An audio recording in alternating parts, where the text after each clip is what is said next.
everybody, I'm Joe. And I'm Mary. And we're Book Buds. And today, Mary is going to talk about 16 YA fantasies from her nifty bookmark. Yes, you guys have heard about this bookmark a bunch of times. Like, this was years ago I picked this up. Probably back, like, pre-COVID or beginning of COVID or something like that.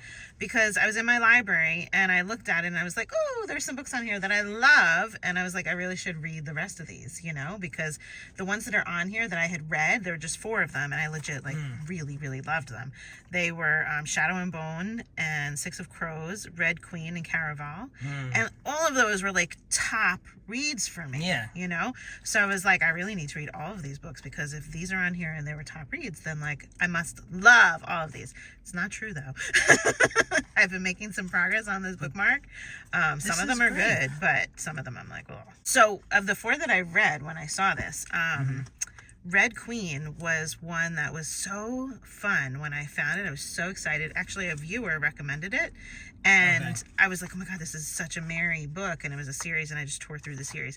And it was about people that had silver blood or red blood. If you had silver blood, you had like this elemental magic. But if you had red blood, you were like commoners, or you were dirt, you know, useless. And it was in like a kingdom. But then we had somebody with red blood that had some interesting abilities that came to play. And you were like, whoa. And it just kind of like broke the whole mold of what was going on in that society. And it was just so good. You always tell me to read this. It was such an adventure. And like at the time when I reviewed it, I'm like, it's not really a romance because like there wasn't like, you know, lots of kissing and sex or anything like that. But there was like pining, you know, like definite love interest was throughout it. So I have to rethink, is it a Joe read? Oh, because I feel like you told me that recently, no? No, not recently. I didn't tell you to read that. Oh. No. I would be on the fence with this one for you. Oh. But it's so good. Okay. Like, if you just read the first book, it's a Joe read. You know, I don't know that you would need to read the whole series. You might get, like, over it when there's, like, you know, because when you have a love interest that goes on for 4 books or however many books, there's going to be a book where, like, they hate each other and they're not communicating. You would hate that. That's annoying. Yeah. But the first book, whew, so good. I don't think it would contaminate it for you. Okay. Yeah, so you could read the first book and it'd be safe. Cool. And then Caraval, we both love by Stephanie Love that. Garber. Garber, we love that. Yeah. Yeah. And that's a magical circus where it just gets set up, you know, all of a sudden near your town. And when you go to attend this carnival, like all of a sudden you're a part of the games that are happening there. You get invited to the games. And you know, things start changing and you really don't know what's going on. And like it's wild. Legend. So awesome. Really awesome. We highly recommend that book. And then the other 2 that I read were Six of Crows and Shadow and Bone. So Shadow and Bone, that one is all the Grishaverse, and you have the main character who's living in an orphanage, and she doesn't know that she has any powers. Like, she's trying to hide from view in case somebody comes to find that she does have powers. And the community is split. Half the community is like in darkness, and there's monsters in the darkness, and you can't cross it, you know, safely and whatnot. And you have to have different powers to try and fight and protect if you need to get through it and whatnot. And you have this guy that's like all dark, and then you have this interesting power that comes out in the main character. Really, really good series. This is the magical heist, right? No, that's the next one. You're getting ahead of yourself here. So you are really interested in Six of Crows because you've heard about the magical heist and you're like, oh my God, I want to read that. But that comes after, and that's like way after when all the people are dead from Shadow and Bone. And like they might mention them and name drop them, but they're like eons in the past, you know? So Six of Crows is another series later, and it's that you have like the main character is like a likable thief, and he's organizing a heist, and he's collecting his people that he needs for their skills to be able to go and pull this massive thing off. So you do have some people, like all the people with the Grishaverse, a lot of them got killed off, their powers are gone, you don't have those resources anymore, but you might find somebody like hiding that they have an ability, and then they're utilized in the heist. So that's what that series is.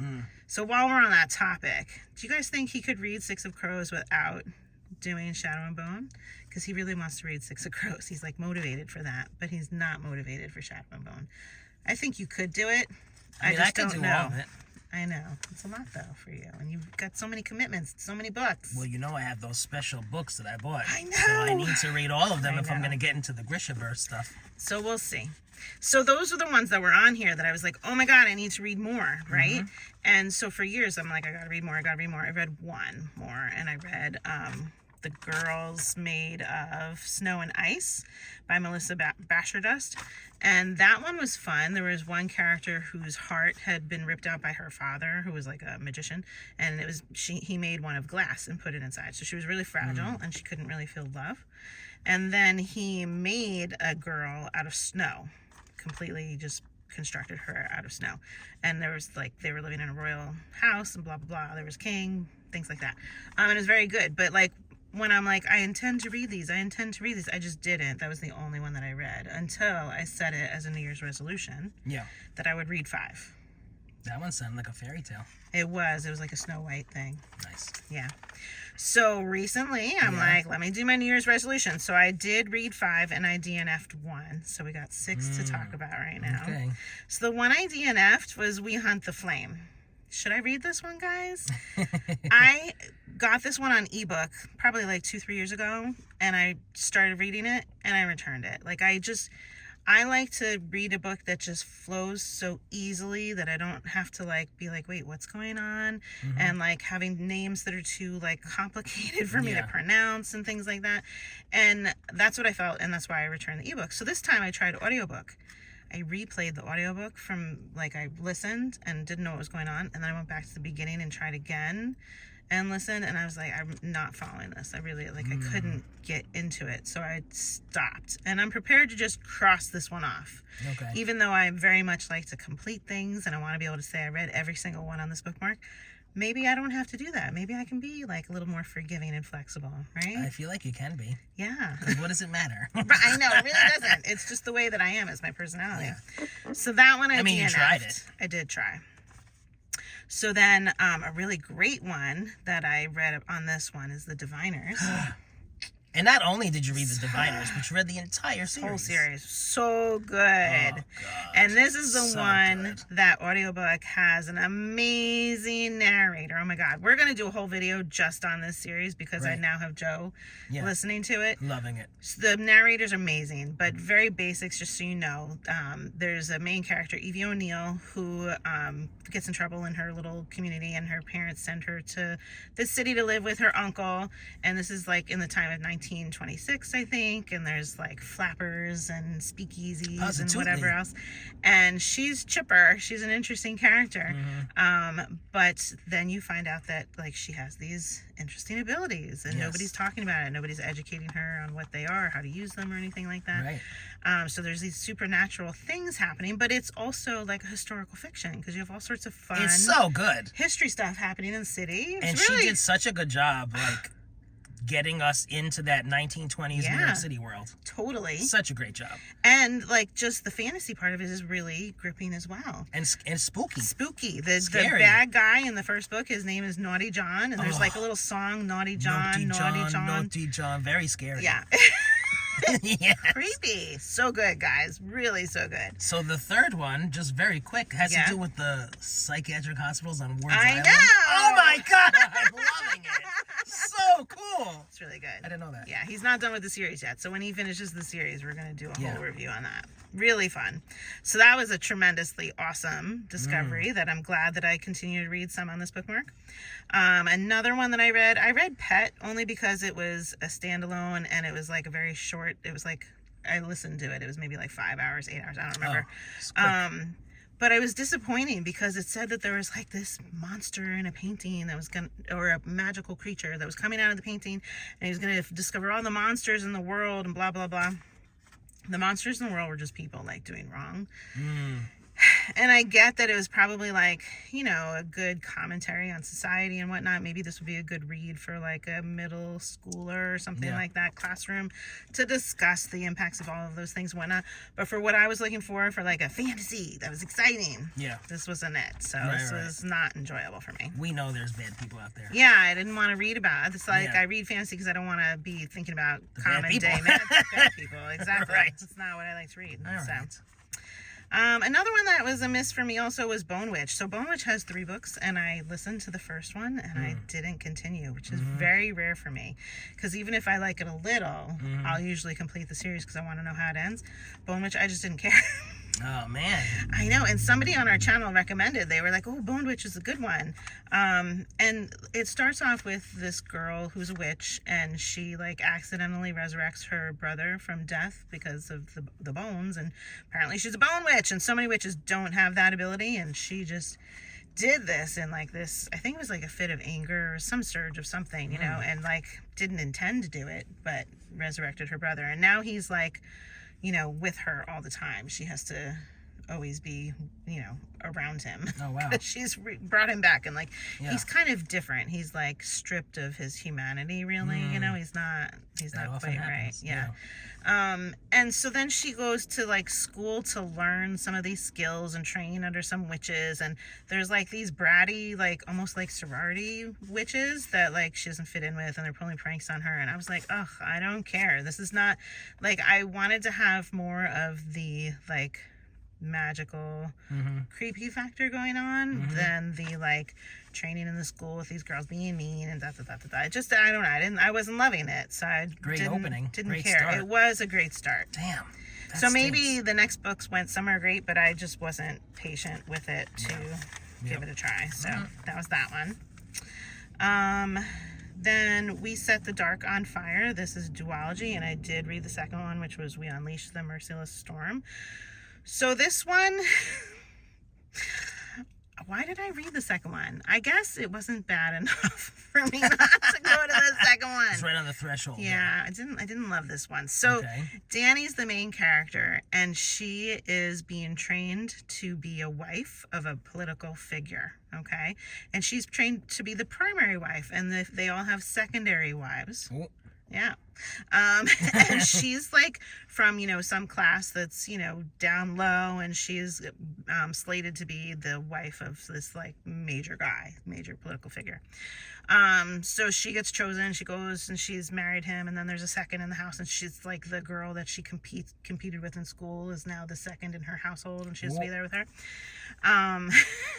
And then all of a sudden there's, like, this rebellion, and there's people, like, recruiting her to be part of the rebellion, and here she trained to be, like, a good wife and be doing good things and getting money sent to her family for her role in this household and whatever, and now all of a sudden she's sucked into being a part of the rebellion and, like, leaking information or doing this, doing that they're asking to do, and I don't even know why they were rebelling, guys. I mean, like, we had the secondary class wives probably split and all that, but, like, you know, then by the second book it's, like, major, like, you know, killing and things like that, attacks happening, and I'm like, why are we fighting? I still don't know the cause. The plot was not really developed. So the plot was not really developed because it really turned into a romance. There's an unexpected romance that comes out later, and it's between it's between 2 female characters. So I think it's serving that need to have a story where we have romance for 2 females in our books for kids. And so this really felt like something that, like, a younger, maybe, like, early high school kid would have enjoyed, because once you got to the romance part, the obsession on the romance, the fixation was, like, really characteristic of that age group, you know? Yeah. And you just lost the rest of the story because we're like, oh my God, I can't stop thinking about her, and So it's not a Joe book. I've read plenty of books that have that obsessive level, you know, but I think I'm, like, at the point now where I'm kind of like, that's not what I want to be reading like that. Over it. Yeah. So yes, but I did read the second one. It was enjoyable enough that I liked it enough to keep going. So Joe's rating on his own. Okay, so then the last one that I read recently was Scythe. You love this. Really enjoyed Scythe, guys. I had no idea. Like, it's been on my TBR forever. I think the cover just kind of caught my eye, and people were talking about it. I knew nothing about it because a lot of times I go in blind when I'm reading, and I'd like to do that. And so Scythe, so good. So it's like a dystopian time where Scythe are responsible for population control because people are now living forever. There's no heartache. There's no health problems. There's no any problems of any kind, financial problems. You don't have to work. If you want to work, you can be given a job just to fill your time. But like life is so easy. It's just that there's too many people, and every so often we have to like recreate what deaths might have been like during the mortal age. And a Scythe is responsible for just taking some people out. Interesting. Okay? So, the Scythes are supposed to do it with like respect and care, and they're not supposed to target certain populations. How do they choose? They're not supposed to be vicious. They're supposed to do research on the people that they decide they're going to glean. That's the word that they use. And they're supposed to do it respectfully. And they can use like all sorts of different weapons to kill them. Sometimes it's like really bloody and whatnot, just to mix it up to be similar to how it was in mortal times, right? But they go and they glean the person, and then they give immunity to their family for a year. So they kiss the ring of the Scythe to get immunity, and if another Scythe goes to glean them, then their ring would turn red and they can't glean them. Okay? Interesting. So interesting. So that's the basics of it. But it starts with like this one main Scythe who comes to somebody's home, and you think, oh my God, he's gonna like kill everybody, but he's just looking for a meal. Scythes can come and ask for anything they want. Give me food, give me that car, give me this house. I like this house. Get out, or be my servant. Because if you don't, you're afraid that they're gonna glean you. Okay? So you just give them whatever they want. They're the most respected. Regular people? Like they are regular people. They don't have like a hood and that thing. Oh, they wear like robes. They don't have the thing, no. But they wear robes, so they're noticeable with their robes and their rings. And people get nervous because they don't want, if they're near one, they might be gleaned. You know, they might be chosen, so they want like, let me get out of here. And if you run from a gleaning, then your whole family is gonna be killed. Oh my God. Yeah, so you really need to comply. Ooh. Okay. So that's hard. It starts with this one. Sure, take me. Go. This one Scythe comes to his house, and then he ends up selecting 2 apprentices, which is very rare. You only have 1 apprentice at a time. And like the whole Scythe community is like in an uproar about why does he have 2 and blah, blah, blah. And then they turn this political spin on it that's not cool at all, that I'm not going to spoil for you guys. But the Scythe folks, some of them are bad. Some of them, they're supposed to be good, but some of them are really bad. Okay. And so as the series progresses, I read all the books, we got some really bad characters in there, some really shady stuff happening, serious controversy, like all sorts of twists and things happen. So good. This sounds so good. The weird part of it about this dystopian part is like who oversees, like who regulates these things, right? So it has this reference at one point to the cloud, right? We have the cloud, and they call this thing the Thunderhead, okay? And he's like up in the cloud or something like that. So the Thunderhead is really just basically like a computer system that has perfected what the world needs to be and keeps everything regulated, you know? And so like if a building busts down or something like that and like, you know, people die, the Thunderhead goes and grabs the people that died and sends them to a center, revitalization center or something like that, to bring them back to life, right? Because they weren't supposed to die. And he sends a work crew out to fix it right away. So you don't even know the building fell down. There's like no distress about this because anybody that was harmed is righted because this Thunderhead computer cloud thing fixes everything, right? Wow. Sounds like AI. Totally. But then the Thunderhead can't do anything to the Scythes. He has set up for the Scythes to take care of population control and then can't touch any of the decisions that Scythes make. That's outside of his realm. Okay? So that's where you have, like, when Scythes go bad, they go really bad. Oh my God, this sounds good. How many books are there? 3, and then there is a like a 3.5, and I started reading the 3.5 and I discontinued it. I didn't feel like I needed it because it was just like little tales of different random Scythes, and I really just loved the story. Like I didn't need little tidbits of other stupid things, you know, about dogs or whatever else, you know. I loved the story. I loved it so much, and that one I read. I didn't audiobook it. And I took my time with it. I just like really leisurely enjoyed it. It was so good. Oh, I'm going to have to read this. Yeah, I do want you to read Scythe. Yeah.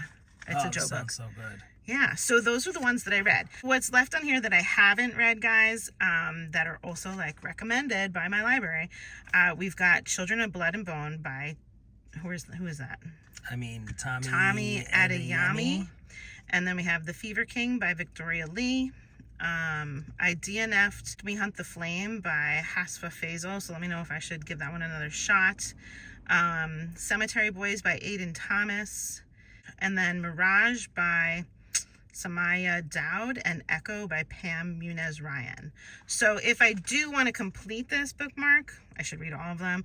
I don't know if I'm going to actually complete it. But if you know of any of those that I just said that you think, like, Mary, you should at least read this one, let me know. I would love to know it. Okay, so here's the question. Okay. What was your favorite on this bookmark? I don't know. I think I'd probably go with Caraval because that was my favorite of all time. Except, you know, of those that I first read, they were top reads for me each year. When I read Shadow and Bone, that was a top read. When I read Red Queen, that was a top read. So, like, they were really, really good. And of the ones that I just recently read, the Diviners and Scythe, I don't know if I could pick a favorite. So it's like, how do I choose? I really don't know how to choose. I think I would go with Caraval just because, like... Yeah, but I always loved it. Out of the new ones. Out of the new ones, did I like Scythe or Diviners better? I think I liked Scythe just a little bit more. Really? Yeah. But they're so unique. They're so unique. Oh, I have to read this because the now. Diviners got the whole historical New York City thing going on. But the Scythe was just so cool. Yeah, really good books. All right, this is great. Yeah, have you guys read any of these? What'd you think of them? Do you agree with me? Disagree? Let us know. If you're enjoying Book Buds, give us a thumbs up. And share us with your friends. And subscribe to our channel, Book Buds! I love my book buds. Do we pose with this bookmark? Yeah. How do we, like, get that there? Red dot, green dot. Red light, green light, 1, 2, 3.